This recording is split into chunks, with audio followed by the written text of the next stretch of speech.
నమస్కారం, అద్వైతగిరి కార్యక్రమానికి స్వాగతం. మన రోజువారీ జీవితంలో చిన్న చిన్న సమస్యలు, కష్టాలకి సాంత్వన చేకూరే విధంగా మంచి మాట సహాయము, సమస్యకు తగినటువంటి మోటివేషన్ ద్వారా మనం ఎంతో ఉపశమనం పొందుతాం. మన ఈ కార్యక్రమం ద్వారా కూడా అవన్నీ పొందుతూ ఉన్నాము. మరి ఈరోజు కూడా మనకు ఎన్నో మంచి విషయాలు తెలియజేయడానికి, మంచి ఆత్మస్థైర్యం అందించడానికి ఈరోజు మనతో పాటు ఉన్నారు అద్వైతగిరి వ్యవస్థాపకులు, స్పిరిచువల్ సైంటిస్ట్ టీకే గిరీష్ గారు లైవ్లో సిద్ధంగా ఉన్నారండి. మరి ఈరోజు మీతో మాట్లాడి మీకున్నటువంటి సమస్యలు, సందేహాల్ని నివృత్తి చేసుకోవచ్చు. లైవ్లో సిద్ధంగా ఉన్నారు, వారితో మాట్లాడదాం. నమస్కారం అండి, కార్యక్రమానికి స్వాగతం.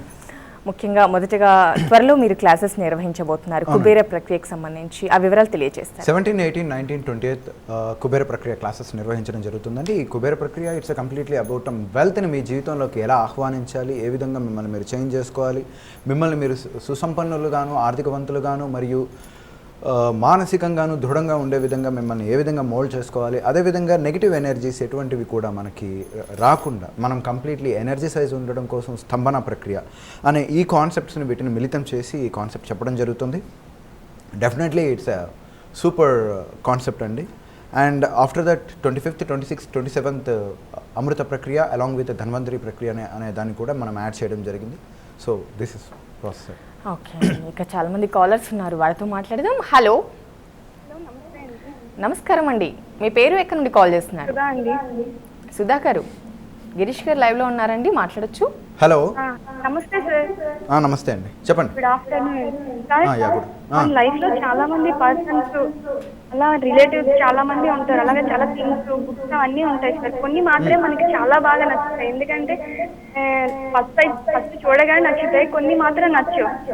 దీనికి కాజ్ ఏంటి అంటే, మన ఆరాకు దాని ఆరాకు మ్యాచ్ అయితే నచ్చుతారా, లేదంటే మన గత జన్మ జ్ఞాపకాల వల్ల వాళ్ళు నచ్చుతారా, లేదంటే వాళ్ళ థింకింగ్ మన థింకింగ్ ఈక్వల్ అవ్వడం వల్ల నచ్చుతారా సార్? అంటే ఏదైనా సరే, ప్రాణం ఉన్నవి లేనివి అన్ని నచ్చుతుంటాయి కదా, ప్లేసెస్ సార్. అవునవును, ఎస్ ఎస్ ఎస్. నెక్స్ట్ కావాలి సార్, అంతేనా? ఓకే, అంతే sir. Okay okay, fine fine. జనరల్గా ఒక స్పోర్ట్స్ మ్యాన్ ఉన్నాడు అని అనుకోండి, అతనికి ఏమి నచ్చుతాయి అని అంటే స్పోర్ట్స్కి సంబంధించిన ఐటమ్స్ మాత్రమే నచ్చుతాయి.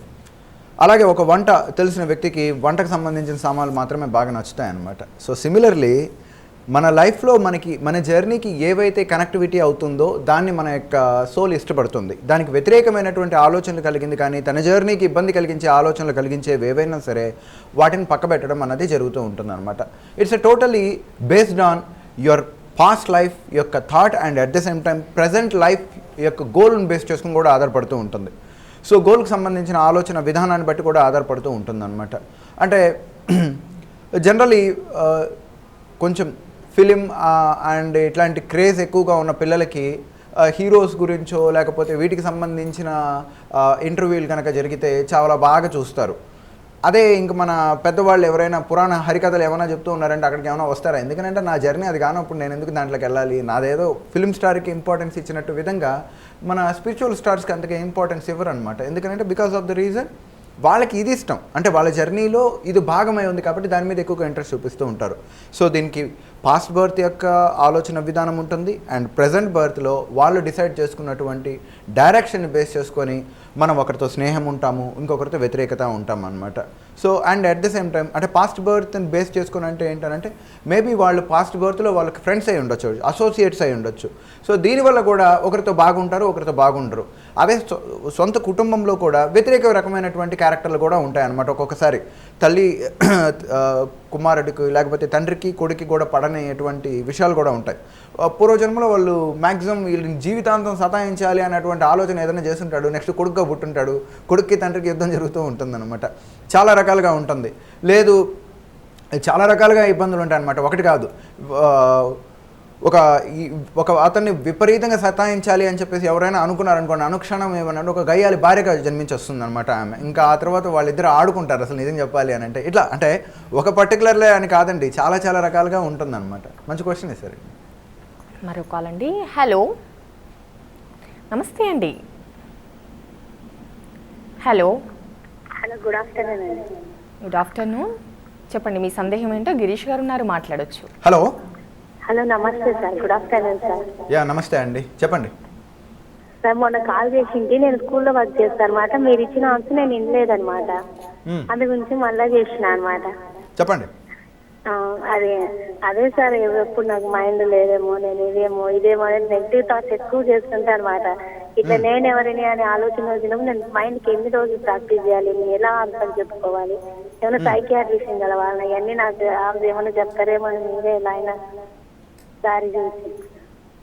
సరే, అంటే వాట్స్ యువర్ గుడ్ నేమ్ అండి? మీ పేరు? నా పేరు మల్లిక అండి. మల్లిక గారు. And what is actually your nature of work అండి? మీరు ఏం మీ వృత్తి కానీ ప్రవృత్తి కానీ చెప్పండి, ఏంటి? నేను టీచింగ్ చేస్తుంటాను. Teaching, okay. సో మీకు ఇటువంటి థాట్స్ ఎప్పటి నుంచి జనరేట్ అవుతున్నాయి? నేనెవరు, నాకేంటి, లైఫ్ ఏంటి? మంత్ నుంచి అండి. ఎప్పటి నుంచి అండి? మే మంత్, లాస్ట్ మే నుంచి. ఓకే. అంటే మిమ్మల్ని ప్రేరేపించినటువంటి అంశం ఏంటి? అంటే ఏం లేదు, మామూలుగా భయపడ్డా అనమాట అండి. నేను వేరే వాళ్ళకేమో అయితే భయపడ్డాను, నాలోనే భయంగా నాకు హార్ట్ పట్టుకుంటుందేమో, ఇట్లేమో అట్లేమని ఇట్లా ఆలోచన వచ్చి ఇట్లా అయిపోయినాను. అర్థమైందండి. ఓకే. సో భయం వల్ల మీకు నేనెవరు, ఏంటి, ఈ లైఫ్ స్టైల్కి సంబంధించిన ఆలోచన విధానం వచ్చింది. అంటే మీ యొక్క సోల్ చాలా, అంటే మీ ఆరా ఎనర్జీస్ అనేవి తగ్గబడ్డాయి. సో దానివల్ల ఏంటి అని అంటే, దానివల్ల మీకు ఒక రకమైనటువంటి చిన్న like little bit psychological fear అనేది ఏర్పడిందండి. It's kind of inferiority, it's not actually. And at the same time నేనెవరు, నా బలం ఏంటి, ఇవన్నీ తెలుసుకోవాలనేటువంటి ఆలోచన ఉండడం కూడా it's a kind of good. But మీకు ఒక కౌన్సిలింగ్ అవసరం లేదండి. ఎస్పెషల్లీ మీరు ఒక అమృత ప్రక్రియ క్లాసెస్ కనుక మీరు వచ్చేసారు అని అంటే you'll be strong and you'll be energetic. So మీకు ఎక్కడో బ్యాక్ డ్రాప్లో ఇది కాదు, అంటే మే కంటే ముందు నుంచే ఏదో ఒక ప్రాబ్లం అన్నది మిమ్మల్ని సతాయిస్తుంది, వేధిస్తూ ఉంది. దాని నుంచి మీరు గెట్ రైడ్ అవుదామని చెప్పేసి అనుకుని ప్రయత్నం చేస్తూ ఉన్నారు. బట్ అది మీకు వల్ల కావట్లేదు అనమాట. సో దానివల్ల ఏంటనంటే అది మీకు వార్నింగ్ ఇవ్వడం జరిగిందనమాట, మీ ఇన్నర్ సెల్ఫ్. సో దాంట్లో భాగంగానే ఏంటనంటే సరైన కమ్యూనికేషన్, ఎవరితోనూ కమ్యూనికేషన్ చేయకపోవటము, నీకు చేత కాదు అనేటువంటి ఆలోచనలు విధానాలు పెరగటము, ఇట్లాంటివన్నీ ఏర్పడుతూ ఉంటాయండి. సో ఫైనలీ మీరు ఒక్కసారి చెప్పేది ఏంటనంటే, స్ట్రాంగ్ అవ్వాలి అని అనుకున్నట్లయితే, ధైర్యవంతులుగా కావాలి అని అనుకుంటే మ్యాక్సిమం ప్రతిరోజు ఒక 40 సార్లు నేను ధైర్యవంతురాలని అని అనుకుంటూ ఉన్నారంటే మ్యాక్సిమం మీరు ఈ ప్రాబ్లమ్స్ అన్నిటి నుంచి మీరు బయటకు రావచ్చు. And at the same time మీకు ఇంకా కంప్లీట్లీ చేంజ్ కావాలి అని అనుకున్నట్లయితే అమృత ప్రక్రియ క్లాసెస్కి వచ్చారు అని అనుకోండి, ఈ ప్రాబ్లం పెద్ద ప్రాబ్లం కాదండి, ఇది సొల్యూషన్. దీనికి సొల్యూషన్, బెస్ట్ సొల్యూషన్ ఏదన్నా ఉందంటే అమృత ప్రక్రియ. అక్కడ మీకు క్లారిటీగా మీరెవరు అనే దాన్ని మీరు ఎలా తెలుసుకోవాలి, మీతో మీరు ఎలా కమ్యూనికేట్ చేసుకోవాలి, మీరు ఎలా స్ట్రాంగ్ అవ్వాలి, మిమ్మల్ని మీరు కంప్లీట్లీ పాజిటివ్ పర్సనాలిటీగా ఏ విధంగా బిల్డ్ చేసుకోవాలనే దాని గురించి క్లాసెస్ ఉంటాయి. సో అది విన్నారు అని అంటే ఆటోమేటిక్ మీలో చేంజ్ వస్తుందండి. ఓకే అండి, మరో కాల్. హలో నమస్తే అండి. హలో, నమస్కారం మేడం. చెప్పండి, మీ పేరు? నా పేరు సుజాత. సుజాత గారు, గిరీష్ గారు ఉన్నారు, మాట్లాడండి. హలో. హలో గిరీష్ గారు, నమస్కారం. నమస్తే అండి, చెప్పండి సుజాత గారు. ఏం లేదు సార్, ఇప్పుడు మీరు థాట్ పెట్టుకోవాలి, మీరు సంపాదించగలుగుతారు అంటారు కదా.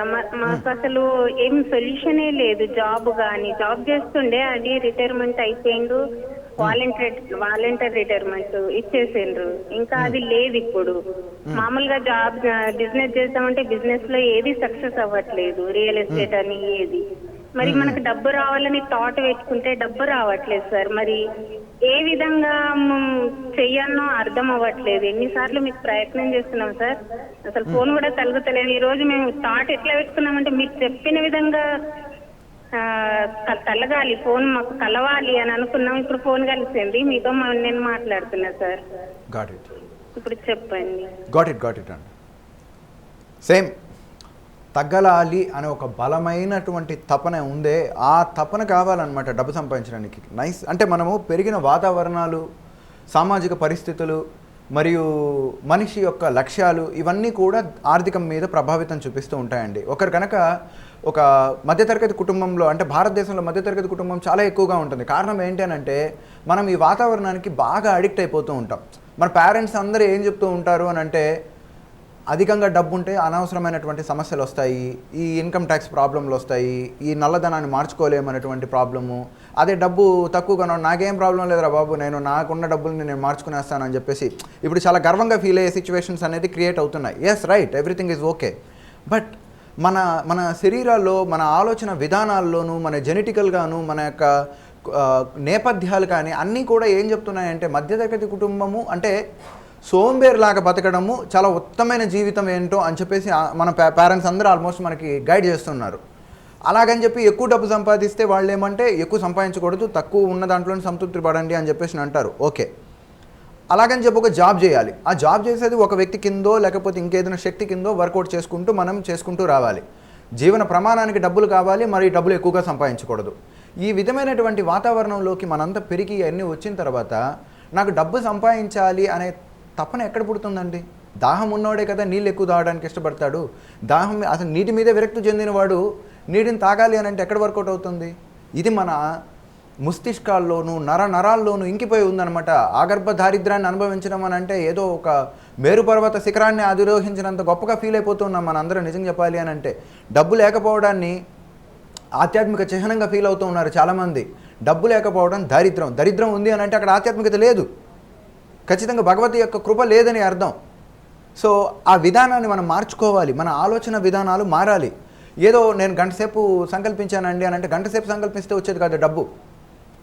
నరము శరీరంలోని ప్రతి అణువు కూడా డబ్బుగా అయిపోవాలి, అప్పుడు మాత్రమే డబ్బు రావడం జరుగుతుంది. ఇంత డబ్బు సంపాదించిన తర్వాత బీపీలు షుగర్లు వస్తాయండి. వాటిని బట్టి క్లారిటీ లేదు కాబట్టి బీపీ షుగర్లు వచ్చాయి. క్లారిటీ వచ్చిందని అనుకోండి సంపూర్ణ ఆరోగ్యం ఉంటుంది. ఆ క్లారిటీ ఎలా ఉండాలన్నదే మనం చెప్తూ వస్తుండే కుబేర ప్రక్రియ క్లాసెస్. మీరు ఇప్పుడు ఎన్ని ప్రయత్నాలు చేసినా, మీకు ఎన్ని రకాలుగా అర్థం చేసుకున్నా మీరు దీంట్లో సక్సీడ్ అవ్వాలంటే కష్టం అండి. ఎందుకనంటే బలమైనటువంటి ఫౌండేషన్స్ మీకు బాగా ఉన్నాయన్నమాట. అంటే నెగిటివ్ ఫౌండేషన్స్ ఎక్కువగా ఉన్నాయి, అవి పెకిలించేయాలి. అవి పెకిలించేయాలి అని అంటే ఎప్పుడు అర్థమవుతుంది? నిజ నిర్ధారణ జరిగినప్పుడు, అంటే వాస్తవాన్ని మనం చూసినప్పుడు జరుగుతుంది. సో కుబేర ప్రక్రియ క్లాసెస్కి రావడానికి ప్రయత్నం చేయండి, మీలో ఎవరో ఒకరు, మీ అంటే ఫ్యామిలీ మెంబర్స్లో. తప్పుడు మీకు అర్థమవుతుంది అనమాట. డెఫినెట్లీ అండి. తర్వాత అసాధ్యాలు సుసాధ్యం చేసుకోవచ్చండి, ఇది అసాధ్యం అన్నది కాదు. మీకు KFC కెంటకీ ఫ్రైడ్ చికెన్ అని చెప్పేసి బయట మనకి చరిత్రలో బాగా వినబడుతూ ఉంటుందన్నమాట. అంటే బాగా ఎక్కడ పట్టిన చికెన్ ఫ్రైడ్ అనేది దొరుకుతూ ఉంటుంది కదా, ఫ్రైడ్ చికెన్ అనేది. దీని యొక్క ఫౌండరు 65 సంవత్సరాలకి స్టార్ట్ చేశాడు. ఆల్మోస్ట్ అయిపోయింది ఇంకా అతనికి, అన్ని రకాలుగా చేసుకుంటూ ఫెయిల్యూర్ అయ్యి ఇంకేం చేయాలో తెలియక ఆ చికెన్ ఏదో కాల్చాడు, ఏదో వెరైటీ తయారైపోయింది, దాన్ని తీసుకొని వచ్చేసి అందరికి అమ్మడం మొదలెట్టాడు. తర్వాత మనందరికి తెలిసిందే, ప్రతి ఒక్కరు బకెట్లు తినేస్తూ ఉంటారు. సో ఎలా జరిగింది ఇదంతా? దీనికి బిగినింగ్కి ఈ పర్టికులర్ టైము లేకపోతే ఎండింగ్కి అంటూ ఏమీ లేదండి. సృష్టిలో ప్రతిరోజు బిగినింగ్ మనం నిజంగా చెప్పాలి అంటే కొత్త జన్మ ఎత్తుతూ ఉంటాం అనమాట. ఉదయాన్నే కళ్ళు తెరవడం కొత్త జన్మతో సమానం, నూతన ఉత్తేజంతో సమానం. సో 60 ఏళ్ళు అయిపోయింది, ఇంక ఇప్పుడు ఏం సంపాదిస్తాను? 60 ఏళ్ళే నిజంగా సంపాదించడానికి ఎంతో అనుభవం ఉంది మీకు, చాలా అద్భుతమైనటువంటి జ్ఞానం ఉంది. ఇప్పుడు అసలు సంపాదించాలి అని అంటే ఓకే, 20 సంవత్సరాల్లో ఉన్నవాడు సంపాదించడం కాదు, 60 ఏళ్ళ వ్యక్తి సంపాదించడం చాలా గొప్పగా ఉంటుంది, చాలా ప్లానింగ్ ఉంటుంది. ఎందుకంటే అన్ని రకాలుగా వీళ్ళకి నాలెడ్జ్ ఉంటుంది, ఏది రైట్ ఏది రాంగ్ ఎవ్రీథింగ్ అన్నది. కావాల్సిందల్లా ఏంటనంటే యువతలో ఉండేటువంటి ఎనర్జీని మనం బిల్డ్ చేసుకోవాలి, అంతే, అదొక్కటే, ఇంకేం అవసరం లేదు. అది బిల్డ్ చేసుకున్నాం అనుకోండి, ఇది పాసిబుల్ అవుతుంది. ఒకటి మాత్రం గుర్తుపెట్టుకోండి, ప్రతి ఒక్కరికి చెప్తూ ఉన్నాను, ఆర్థికంగా మేము వెనకపడిపోయి ఉన్నామే, మాకు డబ్బు లేదే అని చెప్పేసి అనుకోమాకండి. డబ్బు సంపాదించాలి, డబ్బు చాలా ఇంపార్టెంట్.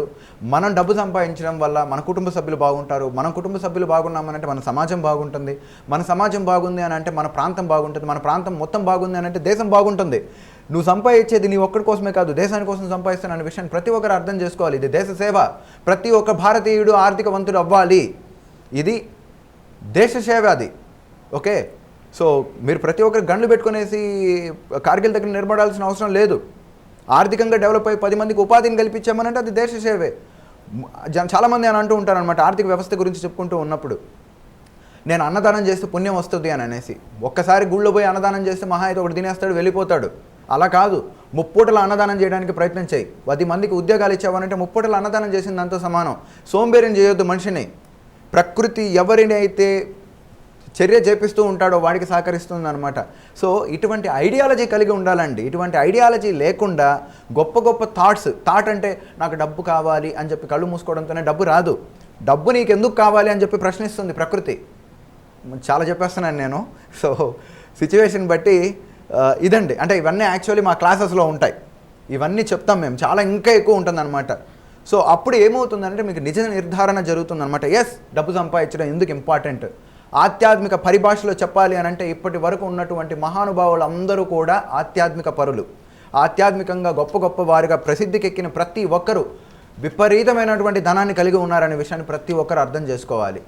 ఆధ్యాత్మికత ఎదుగుదలలో సంపద ఒక భాగం కాదండి, అది రెండు మిళితమైతేనే కుదురుతుంది, లేకుంటే రాదు.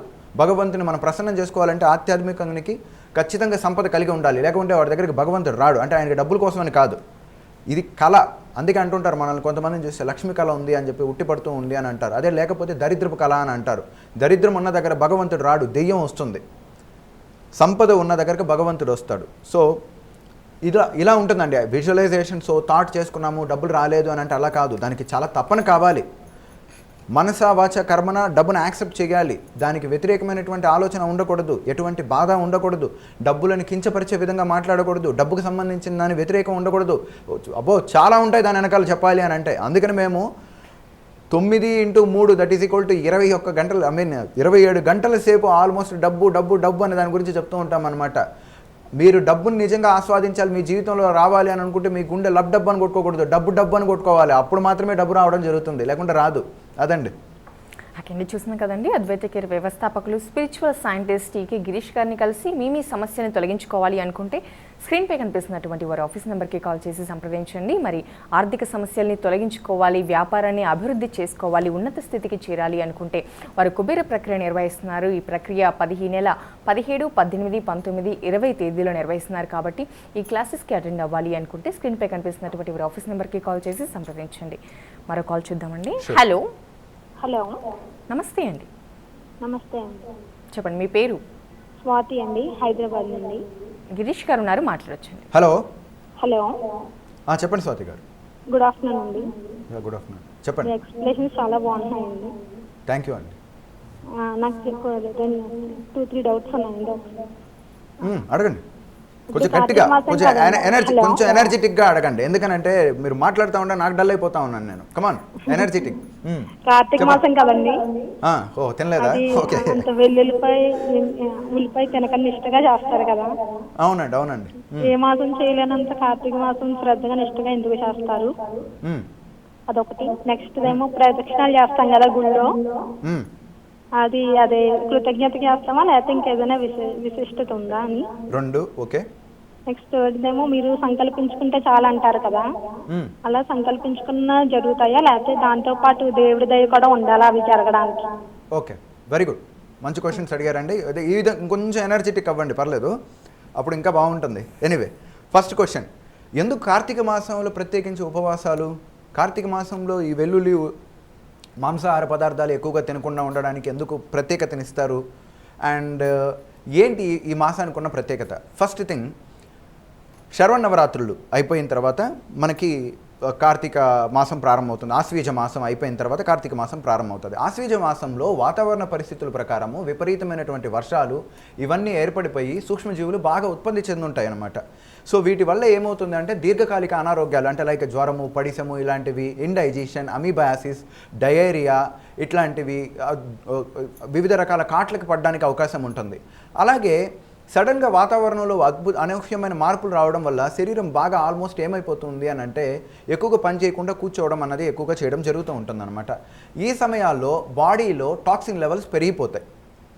సో టాక్సిన్స్ లెవెల్స్ పెరిగిపోయినప్పుడు ఏమవుతుంది అని అంటే బయటికి విసర్జించడానికి అవకాశం ఉండదు, శరీరంలోనే ఉంటుంది. ఇప్పుడు మనం కనుక చూసామనంటే చెమట పోదు, ఎక్కువగా మూత్రం పోతూ ఉంటారు.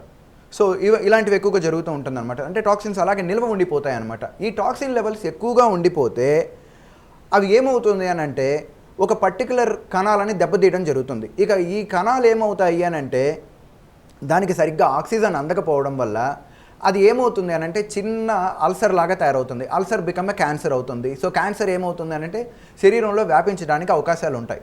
సో ఇటువంటి సమయంలో ఉపవాసం కనుక ఉన్నట్లయితే ఆ క్యాన్సర్ కణాలకి ఆహారం ఆగిపోయి ఆటోమేటిక్గా ఏమైపోతుందంటే అవి చచ్చిపోతాయి. సో అందుకని చెప్పి ఉపవాస విధానం అన్నది పర్టికులర్గా కార్తీక మాసంలో పెట్టడం. And at the same time ఇప్పుడు వరకు ఇన్ని సంవత్సరాలు తిని తిని తిని తిని లోపల పైత్యం పేరుకుపోయి ఉంటుందండి. ఈ పైత్యం హరించడానికి ఈ నెల బాగా సహకరించడం జరుగుతుంది. అండ్ ఇక్కడ ఏమవుతుంది అని అంటే మనం బయట ఎక్కువగా వర్క్ చేయమన్నమాట. ఎందుకనంటే చలి ఎక్కువగా ఉంటుంది కాబట్టి ఎక్కువగా శారీరకంగా ఎక్కువగా కష్టించము.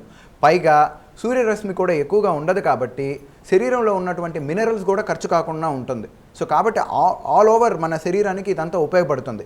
ఇక వెల్లుల్లిపాయ ఇలాంటివన్నీ ఏమవుతాయి అని అంటే యాక్చువల్లీ వాటి వల్ల అంటే there is a good reasons and at the same time bad reasons కూడా ఉన్నాయి.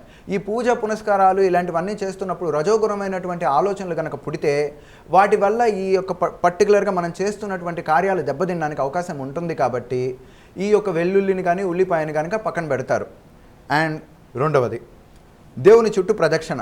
ఇది కృతజ్ఞత కోసమే చేస్తామా లేకపోతే ఎనర్జీ? దేవాలయాలు నిర్మితం అవుతున్నప్పుడు అక్కడ ఆల్మోస్ట్ విగ్రహ ప్రతిష్ఠ చేసినప్పుడు యంత్రస్థాపన చేస్తాము. అలాగే నవరత్నాలు తర్వాత వచ్చేసి కొన్ని ప్రత్యేకమైనటువంటి రసాయనాల వల్ల ఆ యొక్క శక్తిని కేంద్రీకరించడం జరుగుతుంది. ఆ తర్వాత మంత్రాన్ని ఉపయోగించిన తర్వాత యంత్రంలో అద్భుతమైన శక్తి వస్తుంది. అంటే దేవుని యొక్క విగ్రహంలో విపరీతమైనటువంటి ఆరా ఎనర్జీ అన్నది యాడ్ అవుతుంది. ఇప్పుడు ప్రదక్షిణ చేయడం వల్ల మన లోపల ఉన్నటువంటి నెగిటివ్ ఎనర్జీ మొత్తము బర్న్ అయిపోతుంది. అంటే ప్రతి ఒక్క శరీరానికి ఖచ్చితంగా పాజిటివ్ నెగిటివ్ ఎనర్జీస్ అనేది ఉంటుంది. ఎప్పుడైతే ఒక అయస్కాంతం చుట్టూ ఇనుము ప్రదక్షిణ చేస్తుందో కొంతసేపటికి అది ఇనుము కూడా ఏమవుతుంది, అయస్కాంత తత్వాన్ని కలిగి ఉంటుంది. సిమిలర్లీ విగ్రహాల చుట్టూ లేకపోతే దేవుని గుడి చుట్టూ ప్రదక్షిణ చేయడం వల్ల దక్షిణం నుంచి ఉత్తరం వైపుకి తిరుక్కుంటూ రావటము. సో ఇలా చేసుకుంటూ రావడం వల్ల ఏమైపోతుంది అని అంటే మన యొక్క బాడీ అండ్ మైండ్ బాగా ఎనర్జిసైజ్ అవుతుంది. సో దీనికోసమే మన పూర్వీకులు ఏంటంటే దేవాలయంలో ప్రదక్షిణ చేయమని అంటారు.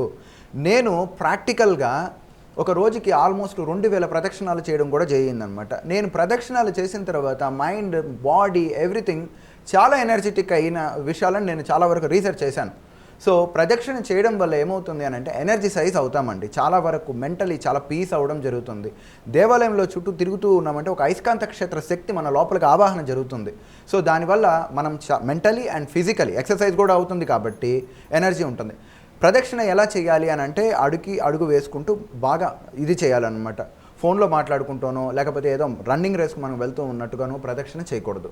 సో అలా చేస్తే దాన్ని ప్రదక్షిణ అనరు అనమాట, ఇంకేమన్నా అంటారు అనమాట సింపుల్గా చెప్పాలి అంటే. థర్డ్, భగవంతుడికి అంటే సంకల్పం ఒకటి చేసుకుంటే సరిపోతుంది కదా, పూజలు ఇవన్నీ చేయడం అవసరమా అనేసి. నిజంగా అండి కరెక్టే, సంకల్పం చెప్పుకుంటే చాలు, ఇంకా పూజ కూడా అవసరం లేదు వాస్తవానికి చెప్పాలి అని అంటే. కానీ ప్రతి మనిషికి 3 గుణాలు ఖచ్చితంగా ఉండాలి. 1 నమ్మకము, 2 ఓర్పు, 3 కృతజ్ఞత. మనం కృతజ్ఞత చెప్పే అలవాటు మనిషికి అనేవాడికి ఉండదు. మనిషి పుట్టుకలోనే కృతజ్ఞత లేదు. ఓకే, ఏ మనిషికి కృతజ్ఞత అన్నది అస్సలు ఉండదు. అందుకని మనం మనుషుల్లాగా ఉండిపోయాం, లేకపోతే దేవుళ్ళం అయిపోయేవాళ్ళం నిజం చెప్పాలి అని అంటే. కృతజ్ఞత ఎవ్వరికీ ఉండదు. అది చాలా అరుదనమాట. అది ఎక్కడో ఒక దగ్గర ఉంటుంది. అంటే 100లో 6 ఉంటుంది, లేకపోతే 1,00,000లో 1 ఉంటాడు అనమాట కృతజ్ఞత కలిగి ఉండే తత్వం. కాబట్టి ఆ కృతజ్ఞత చేత కాదు. కాబట్టి కనీసం దేవుడి కన్నా దండం పెట్టుకుంటే ఆ విశ్వాన్ని మొత్తానికి మనం దండం పెట్టినట్టు, లేకపోతే కృతజ్ఞత తెలియజేసినట్టు అవుతుందనే ఉద్దేశంతో మన పూర్వీకులు ఆ సిద్ధాంతాన్ని పెట్టారు. నీకు అందరికీ నమస్కారం పెట్టడం చేత కాదు, కనీసం దేవుడి కన్నా నమస్కారం పెట్టు అని చెప్పారండి. సో కృతజ్ఞత కోసం డెఫినెట్లీగా భగవంతుడిని మనం ఇది చేయాలి. అలాగని చెప్పి క్లారిటీ లేకుండా భగవంతుడిని పూజ చేయొద్దు. అది ఓకే అండి. గిరీష్ గారు, మీరు ఆర్థిక సమస్యలకు సంబంధించి ఎన్నో విషయాలు చెప్తూ ఉంటారు.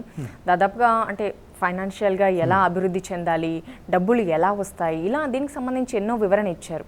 ఆల్మోస్ట్ అంతా అయిపోయిందని అనుకుంటున్నాను. మరి క్లాసెస్లో ఏం చెప్తూ ఉంటారు? 4 days క్లాసెస్ పెడుతున్నారు. 4 daysలో ఏమేమి మీ స్టెప్ బై స్టెప్ ఎలా ఉంటుంది? ఓకే, అంటే ఇక్కడ వాస్తవానికి ఒప్పుకోవాలండి. కొన్నిసార్లు నాకే తెలియకుండా నేను చెప్పేస్తూ ఉంటాను. వీళ్ళందరూ చాలా పవర్ఫుల్ అనమాట. చూస్తున్న వాళ్ళు అందరూ మామూలు వాళ్ళు కాదు, చాలా సబ్జెక్ట్ లాగేస్తూ ఉంటారు. బట్ క్లాస్ దగ్గరికి వచ్చే లోపలికి ఏమవుతుంది అని అంటే ఎవ్రీథింగ్ యూనిఫామ్ లెవెల్లో ఉంటుంది. ఇప్పుడు అప్పుడప్పుడు చెప్తూ ఉంటాం, ఈ ఎపిసోడ్లో ఒక లెవెల్ చెప్తాము, ఏదో ఒక 10 ఎపిసోడ్ల క్రితం ఒక టాపిక్ చెప్పుకుంటాము. సో ప్రతి ఒక్కరికి అది రీకాల్ కాదు. బట్ ఇక్కడ 3 days ఒక అట్మాస్ఫియర్లో ఉంటూ మార్నింగ్ నుంచి ఈవినింగ్ వరకు బ్రెయిన్ కంప్లీట్లీ దానికి అడిక్ట్ అవుతుంది అండ్ డెడికేటెడ్ అయ్యి స్పెషల్లీ దానికోసమే వచ్చినప్పుడు ఏంటంటే వేరే ఆలోచనలు ఏమీ ఉండవు. ఇప్పుడు ఈ ఎపిసోడ్ అయిపోవడంతోనే మళ్ళీ ఇంకో 100 సమస్యలు ఉంటాయి. పోయి బ్యాంకుకి వెళ్ళి నోట్లు మార్చుకోవడం ఒక పని ఉంటుంది, లేకపోతే ఇంకా చాలా చాలా పనులు ఉంటాయి ఇప్పుడు పాపం. సో దీనివల్ల ఏంటంటే అక్కడికి వెళ్ళడంతోనే మళ్ళీ ఆటోమేటిక్గా మళ్ళీ వ్యతిరేకమైనటువంటి ఆలోచనలు వస్తాయి. క్లాస్ దగ్గరకు వచ్చినప్పుడు అలా ఉండదండి. ప్రతిదీ అంటే 1వ స్టెప్, 2వ స్టెప్, 3వ స్టెప్, 4వ స్టెప్, ఇట్లా లెక్కన అన్ని స్టెప్పులు చెప్పుకుంటూ వెళ్తాం. కాబట్టి స్టెప్స్ అన్నీ అర్థమైపోతే ఆ తర్వాత చాలా ఈజీగా ఉంటుంది. That's it. ఓకే అండి. గిరీష్ గారు, మీ అమూల్యమైన సమయాన్ని కేటాయించి మా ప్రేక్షకులకు ఎన్నో మంచి వివరాలు అందించారు. ధన్యవాదాలు. నమస్కారం అండి. చూశారు కదండి, అద్వైత క్రియ వ్యవస్థాపకులు స్పిరిచువల్ సైంటిస్ట్ టీకే గిరీష్ గారిని కలిసి మరి త్వరలో ఈ నెల 17, 18, 19 తేదీల్లో కుబేర ప్రక్రియ నిర్వహిస్తున్నారు. కాబట్టి ఈ క్లాసెస్కి అటెండ్ అవ్వాలి అనుకుంటే స్క్రీన్పై కనిపిస్తున్నటువంటి వారి ఆఫీస్ నెంబర్కి కాల్ చేసి సంప్రదించండి. దీని వెంటనే ధన్వంతరి అమృత ప్రక్రియ కూడా ఉంటుంది. కాబట్టి ఈ క్లాసెస్ కూడా అటెండ్ అవ్వచ్చు. ఇది వాళ్ళ అద్వైత క్రియ. నమస్తే.